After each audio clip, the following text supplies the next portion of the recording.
Hi guys, I'm Juliana, your automotive woman, and this week I've been behind the wheel of the 2024 Toyota Prius Prime, or essentially plug-in hybrid EV. Now in this review, I'm going to be covering price, off-the-line performance, cargo space, passenger comfort and tech, but most importantly, I'm going to be showing you and telling you about my real-world range and fuel efficiency, and it's really interesting. Now do me a favor and hit that subscribe button because this review starts right now. This fifth generation Toyota Prius Prime front-wheel drive only PHEV you're looking at was completely refreshed in 2023. From design to technology to range and fuel efficiency, this plug-in hybrid EV now produces almost 100 horsepower more, 32% more torque, and receives an increase of EV-only range of up to 72 kilometers or 44 miles. But we'll see about that. MSRP pricing in Canada for my recommended XSE trim begins at just under $44,300, or essentially just over $36,200 US before EV tax incentives are applied. Pricing aside, your 2024 Toyota Prius Prime plug-in hybrid EV is going to come equipped with a 2-liter 4-cylinder with an electronically supported CVT transmission paired to an electric battery with 13.6 kilowatt hours. Together, they combine to make 220 horsepower. It looks like this off the line, one in sport mode. Sport mode activated. Now, let's go.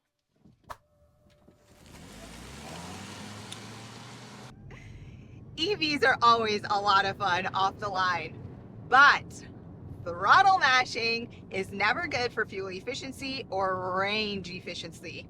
More on that in a bit. Your Prius Prime won't come equipped with a tow rating, but it does offer a payload capacity of anywhere from 860 pounds up to 959 pounds, and that includes the weight that you can carry on top and inside with passengers. Now, when it comes to cargo space, it's actually reasonable. With the rear seats up, you receive 575 liters or 20.3 cubic feet of space. And under the trunk floor, you won't find a spare tire, but you will find a tire repair kit. Just like a Mini, don't let the exterior size of the vehicle fool you because it's actually larger in here than you think. Just be careful getting in because the window frame is a lot lower than the actual headspace that is provided to you because the roof liner is concave, which is super smart thinking. I also like the fact that Toyota has included a small sunroof back here because it also makes it seem airy and a lot larger.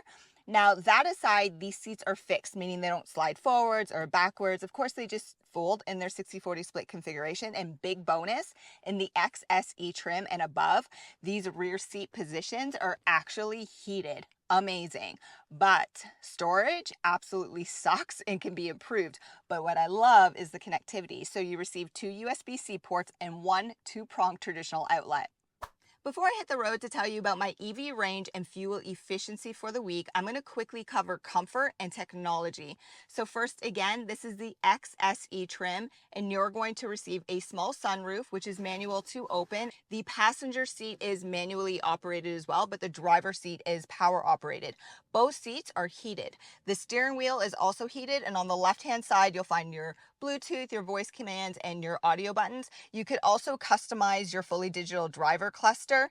And on the right hand side, you'll find your adaptive cruise control buttons and your lane keep assist. This is also equipped with Toyota Safety Sense 3.0, and you'll receive popular driver assisted technology features such as frontal collision warning, blind spot monitoring, and a rear view camera, just to name a few, again, of the more popular driver assisted technology features. Now, moving over to the 12.3-inch infotainment system, this is standard, again, in the XSE trim and above. It's completely touch operated. It's really easy to use. My go-to icon is the vehicle icon because you'll be able to watch your energy flow. Now, this is also comes equipped with navigation and Wi-Fi hotspotting with a package. Android Auto and Apple CarPlay are standard. You also receive a standard mobile charge pad, which is fantastic. Connectivity is really good too. You receive 2 USB-C ports and 1 12-volt port on top of a secret compartment. And then inside your front center console, you'll find 2 more USB-C ports. So anytime I'm reviewing a plug-in hybrid EV or an EV vehicle, I always take them out for my 90-minute test drive. And why 90 minutes? Well, because the average working adult, we spend on average up to 90 minutes in our vehicles daily. And that includes sitting in traffic, driving on urban streets, and on the highway.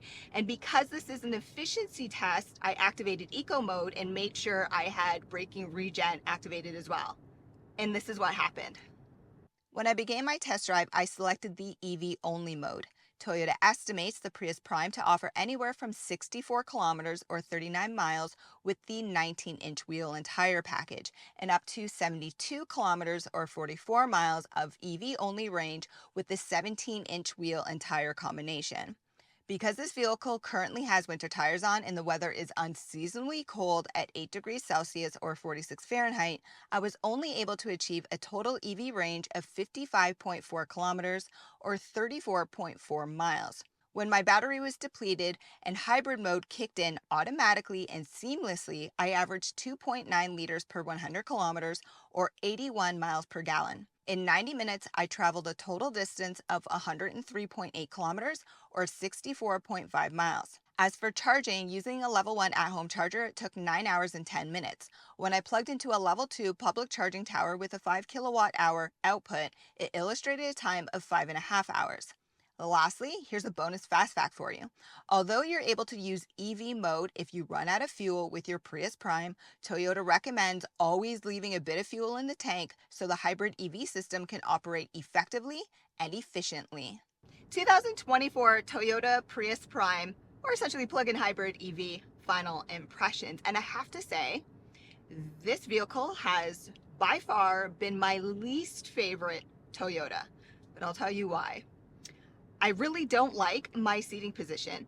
I feel as though the driver cluster is actually right in my line of sight when I'm sitting down low, how I usually do. So in this vehicle, I have to sit up, probably like the average driver, so you could actually see out the front. And then my steering wheel, I have to move all the way down. So I'm not exactly comfortable, but that aside, what I really do like about this vehicle is what Toyota's done with the windows by the A-pillar, because they're a little bit longer, so you can see really well when you're making a left or right hand turn.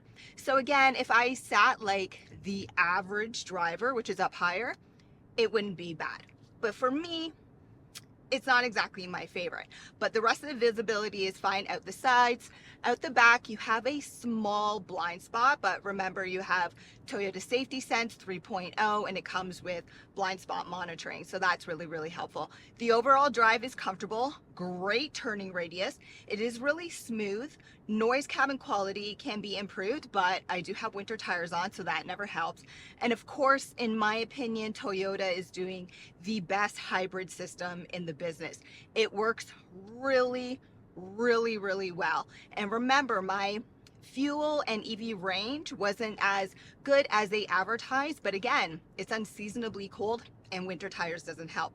But that aside, guys, you have to look down in the description below. I try to make your purchasing experience easier for you. And while you're down there, make sure you subscribe and consider watching one of my other plug-in hybrid EV videos. Thanks for watching.